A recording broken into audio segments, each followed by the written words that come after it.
Rolling? Am I on now? This isn't on? Yes, it is. All right, good morning, everybody. It is a beautiful Sunday morning, and we're thankful for your presence here at 9:30. We're going to get started with our Bible class. We are studying, as you know, the death, burial, and resurrection of Jesus, and we are, we have built our way chronologically to the point where Jesus has talked about his death that is upcoming, and now he is going to pray about his death that is upcoming. And I looked for this in our songbook, and it may be there, and I just couldn't find it because the title I didn't know exactly, but I have the lyrics written down just because they are very relevant to the study this morning. In the Bible, we read of a beautiful prayer, a prayer sent to heaven above. It was laden by a heart that was, it was prayed by a heart that was laden with care and filled with such wonderful love. When the Savior was praying in the Garden of Gethsemane, he said, "Loving Father, if you will, let this cup pass from me." I know he was thinking of anguish death would bring to his own. How deep was his sorrow. In the song, "How Deep Was His Sorrow," it echoes, when Jesus was praying alone. That's a powerful last line, because we often think about, and we're going to talk about it in a moment when we have announcements, we'll have people we're going to be praying for, and we're all going to be praying. It's going to be a collective prayer. We're all going to be together. We're all going to be united. It's a family, all of us lifting up our voices, our thoughts and hearts to the Lord. But then that line is, when Jesus was praying alone. And that just hits home. Open your Bible to Luke chapter 22, please. Luke chapter 22. As we examine just a handful of verses that deal with this famous prayer, the so-called prayer of Gethsemane, or the Gethsemane prayer. A lot of people talk about John chapter 17 as the Lord's Prayer, or they use the Lord's Prayer for the long, recitation of lead us not into temptation, forgive us our sins, etc., that prayer. I forgot how it starts. My mind just went blank. Our Father who art in heaven. I should know that how it starts. Hallowed be thy name. We call that the Lord's Prayer. That's more like a model prayer, like a template prayer. The Lord's Prayer, in my mind, when I think of when the Lord prayed, I go here, Luke 22. So look with me starting in verse 39 and read through verse 45. Or maybe 47. Luke 22, starting in verse 39. And he, Jesus, came out and went, as he was wont, to the Mount of Olives, and his disciples also followed him. And when he was at the place, he said to them, "Pray that you enter not into temptation." And he was withdrawn from them about a stone's cast, and kneeled down and prayed, saying, "Father, if thou be willing, remove this cup from me. Nevertheless, not my will, but thine be done." And there appeared an angel unto him from heaven, strengthening him. Verse 44, and being in agony, he prayed more earnestly, and his sweat was, as it were, great drops of blood falling down to the ground. And when he rose up from prayer, he was come to his disciples, and found them sleeping for sorrow. And he said to them, "Why do you sleep? Rise and pray, lest you enter into temptation." And while he spoke, behold, a multitude, and he that was called Judas, one of the 12, went before him, and drew near unto him, and kissed him. Just one quick little factoid before I forget it, because I've just now noticed it.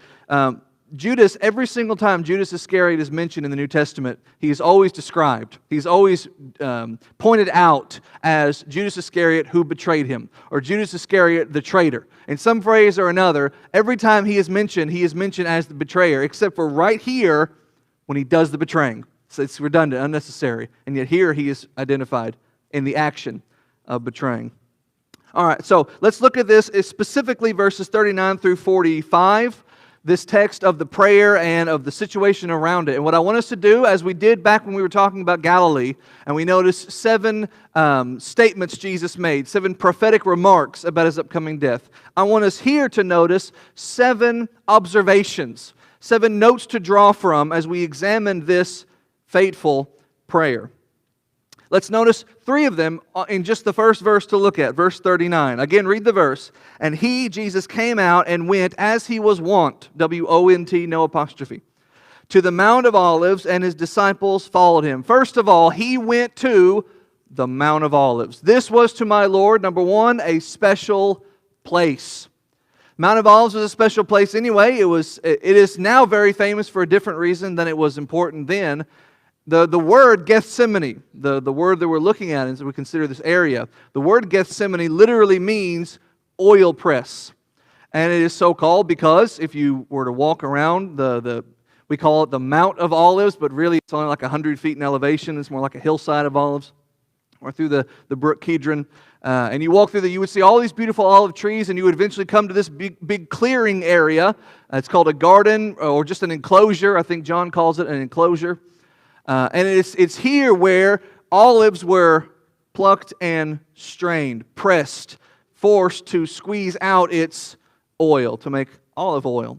So very important in that economy, very important in that culture, and so that area was very significant. Well, it is here now, as a result of this event, that it takes on a new significance. It takes on a greater meaning, because it is here where my Lord's will was stressed. It is here where His heart was pressed. It is here where His sweat squeezed out of His head like great drops of blood. And so for this reason of this chapter, Gethsemane is now not just the oil press place, but it is the Jesus press place. And so this to Him is a special place, not because of what He's about to endure necessarily, but just because this is where He set aside to go and pray. If you remember Matthew 6:6 in the Sermon on the Mount, Jesus, as He's discussing prayer, He says, don't go out in the street corners and pray openly and broadly. In and of itself, that's not a bad thing, but the way the Pharisees were doing it was bad. They were drawing attention to themselves. It was about them, not their prayer, not their relationship with God. So Jesus says, go to your secret place. Go to your private place. The King James says your closet, but it doesn't have to be the place where you hang your clothes. It just means go to a private enclosure where no one can see you and you can just focus on you and your relationship with God. That was Gethsemane on this occasion to my Lord. And you can find many other occasions of Him going kind of away from everyone to go and pray. He looked for a special place where it could be just private between Him and God. And here on the eve of His death, He finds it in the oil press place. He finds it in Gethsemane. This was for Him, number one, a special place. But look at the verse again. He went to the Mount of Olives as He was wont. The King James says, yours might have a different word, but it's the old word that means as it was His custom, as it was His habit. My Lord had a special practice. Number two observation. He did this regularly, prayed. He may not always have prayed about His upcoming death and the trial He was about to face, but He was a regular, habitual prayerer. He was not someone who took prayer as, well, it's the morning, I better say a quick prayer. Or it's the nighttime, I better say a prayer before I fall asleep. Or just as we sometimes do, shamefully for all of us who do it, this idea of someone comes to us with a need and we say, well, I'll be praying for you, with no intention ever to pray for them. Or we make it our standard response when someone offers us a need and tells us, I'm going through this, okay, I'm praying for you, praying right now.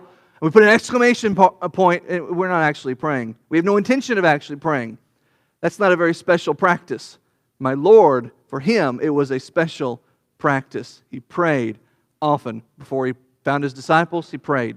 When He heard the news of John the Baptist's death, He prayed. As He's about to go to His own death, He prays. He preaches about it. He walked the walk, and He talked the talk, and He lived a special practice of prayer. One more observation from verse 39. He came out as He was wont to the Mount of Olives, and His disciples also followed Him. On this occasion, different from every other time when you read Jesus going away to a place to pray, on this time He brought with Him special people. He brought with Him His closest friends. His only true friends that He had left in the world, especially a number that had already dwindled by one as Judas had already left the fold and was rounding up his motley crew to come arrest Him and destroy Him. But here He brings with Him these special people. If you remember the account of the great storm that comes and Jesus walks on the water to the disciples, the reason Jesus wasn't on the boat in the first place was because, and we had a sermon on this, it's been months now, it's been a whole COVID ago, but He sends them away because He had just gotten the news of John the Baptizer's death. And so He says, you go on in the boat to the other side, I'm going to go over here by myself to pray. That was how my Lord was. I'm going to go alone, privately, and pray. But on this occasion, He's going to gather with His friends, specifically Peter, James, and John, and go off to this garden area to pray. Why take them? Well, it doesn't say. I think it's significant that a friend, He's going to call a friend, is going to come to betray Him. And he's going to surround himself before that with his true friends. I think that's significant. I think it's also significant that here in just a very short period of time, when Judas does come to betray him and they arrest him, that all the disciples forsake him and flee. And that's the last time they will lay eyes on him as a living person until he is resurrected as a group, until he's resurrected. And so maybe Jesus thought, let's have this one last moment of happiness. Maybe not happiness is the right word, but let's have this one last moment of unity together before you all forsake me and flee. I don't know. But I know on this occasion, this very special time he went to pray, he brought with him special people. Keep reading. Look at verses 40 and 41. He was withdrawn from them a stone's cast and kneeled down and prayed, saying, Father, if thou be willing. Oh, sorry, verse 40. I read verse 40. When he was at the place, he said, pray that you enter not into temptation. And 41, he withdrew a stone's cast and kneeled down to pray. What he prayed, we'll get to in a second. The point here is Jesus assumes a special posture. Now, if you read Matthew, Mark, and Luke's account, they all three cover this, but they all cover it in a slightly different way. They add a little bit something new to the account of Jesus praying. They all are the same in that he has his disciples with him, Peter, James, and John in particular, and he leaves them here and he goes a slight difference away from them, a stone's throw, which is just kind of a figure of speech meaning far enough that he can be kind of alone, but still close enough where he's still technically with them. And he goes off by himself and he prays. But he doesn't just pray. Matthew, Mark, and Luke all make it a point to identify the posture that he takes. Luke, he says he kneels down. But if you read Matthew 26:39, he falls down. If you read Mark 14:36 or the account there, he falls on his face. You put them all together and you have this posture building the action, almost like frames added to make an animation of a person who doesn't just kneel, he falls onto his knees. He doesn't just fall onto his knees, he falls on his knees and then falls forward onto his face. And he does this not once, but multiple times, because as you read the three accounts of his prayer, he goes back to his disciples and then goes back to pray, which means he falls on his face multiple times. And in my mind, I picture this person who is constantly rocking up and down. And if you were to see him without knowing the context, if you were just watching from a bird's eye view, you would see this person, and your thought, I guarantee you, would be, this person is not well. This person is going through a mental breakdown. He is rocking, almost curled into a fetal position, crying his words, whatever he's saying. This is not like the paintings depict of a guy just casually kneeling with his arms on a rock like that. That is your typical common prayer. There is nothing typical or common about what my Lord is about to go through, and that's what is on His mind. He assumes a special posture for this special occasion. He falls on His face to pray to God. Keep reading. Look at verse 42 and 43. So you have a special place, a special practice, a special people, a special posture, and then a special plea. Look at 42 and 43. Father, if you are willing, remove this cup from me. Nevertheless, not my will, but thine be done. And there appeared an angel unto him from heaven, strengthening him. That's in the response to the prayer, which we'll get to in a second. The prayer itself, verse 42, I did not do it justice. I wanted just to read the words without trying to animate them or trying to, put myself in the mindset of Christ, which is something we all should do when we read this, but it's a very hard thing to do, especially when you're trying to teach it because it gets too extreme. But just try to imagine the mental state of the master. Try to imagine the condition that his heart was in when he's offering these words. I doubt, very seriously, he says as calmly and casually as I just read it, Father, remove this cup from me. No. These were words described in a moment as agonizing to come out of his lips. And again, if you compare them to Matthew, Mark, and Luke, you get a vastly different account of what he says and how he says it. In Matthew's account, 26:39, it is, Father, let this cup pass. That's a passive statement. I'm just going to be back here and let you handle it. Let this cup pass. But it doesn't stay passive, because when you read Mark's account in 14:26, it is, take this cup from me. Now it becomes active. Now it's an imperative. You take this cup from me. But it doesn't just stay an active imperative. It becomes an active imperative with emphasis. Remove. Get this cup away from me. Push it as far away. It's a dagger in me. I don't want it anywhere near me. If it's possible, get rid of this thing. You're the only one who can. Why is God the only one who can? Don't we sing the song, 10,000 angels? Could He not have called 12 legions? He says it Himself. So why is He saying, Father, remove this cup from me? Because my master is going to obey. But like all of us, This is not a commandment he necessarily wants to obey. And I don't think that's blasphemy to say. I think that's just human nature. And as we'll say in the next point, my master was a human being. Divine, yes. Human also. He's going to obey. Does he always want to obey?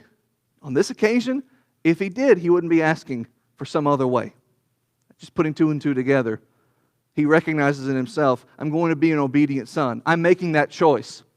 Well, boy, it'd be great if I didn't have to make that choice. Father, you have it within your power. I could do anything to stop it, but I'm not going to, but you can stop it. Remove this cup from me, please. Get this thing away from me. That is a very special plea. You don't find a prayer like that, from the Lord's lips at least, anywhere else in the Bible. Let's keep going. He has this special place that he goes to. He performs a special practice that he's used to. He takes with him these special people that he loves so well. He assumes a special posture, and he offers a special plea. Now look at verse 43 and 44. There appeared an angel unto him from heaven, strengthening him, and being in agony, he prayed more earnestly, and his sweat, as it were great drops of blood falling down to the earth. The King James says, being in agony he was. What does the word agony mean? In the Greek, it's a Greek word. It means horror struck. You know what the Greek word is? Agoni. It's where we get the word. He was horror struck. He was, in fact, the next phrase is prayed more earnestly, stretched out, not necessarily just in a physical posture, but mentally, emotionally, exhausted, stretched out after offering this prayer and rocking his body and exhausted mentally over what's about to happen when he's already gone through. And it says he offers the prayer, follow the chronological order. He offers the prayer, then an angel comes to strengthen him, and then he's in agony still. How effective would it be for you if God sent you an actual angel to comfort you, literally, physically, an actual angelic being to put his arm around you and say, God sent me to say it's going to be okay? Would that not encourage you? Would that not strengthen you? That happened, and after that, Luke describes him as in agony. That's how deep his despair was when he was praying alone. That takes me to the next point. He was a special person. This is not just God we're looking at. This is a man. The God-man, man. And he sweats, and he's so intense, and he's so strained that the very capillaries on his head burst, and the blood pours out of his sweat glands and fall to the ground. This is a human being, a very special person, offering this agonizing prayer. And now we have to stop. Our last point, verse 45. He rose up from prayer. That's it. That's the last point. A special persistence. He's going to do this. He's not going to let his own mindset stop him. He's not going to let what's about to happen stop him. He sees the goal. He sees the light at the end of the tunnel. He knows what he's doing this for, and that is my salvation. And so persistently, he prays. But just as persistently, just as resolved, he gets up to go die. Because as he gets up and he finds the disciples asleep, not nearly as committed as he is, which they'll prove when they abandon him in a moment. But as he's doing that, up cresting over the hill with a band of temple guards behind him is Judas Iscariot, come to his special place, being one of his former special people, to interrupt his special practice, to be called a friend and to betray him. That's 7 observations from Gethsemane. Time's up. Next week, we're going to go back to Isaiah. We had chapter 52 a week ago. We talked about God's going to roll up his sleeves to save us. Now we see the mindset that went into that sacrifice. Next, we're going to go to chapter 53. Take 2 weeks there and examine the great prophetic chapter about the Lord's agony on the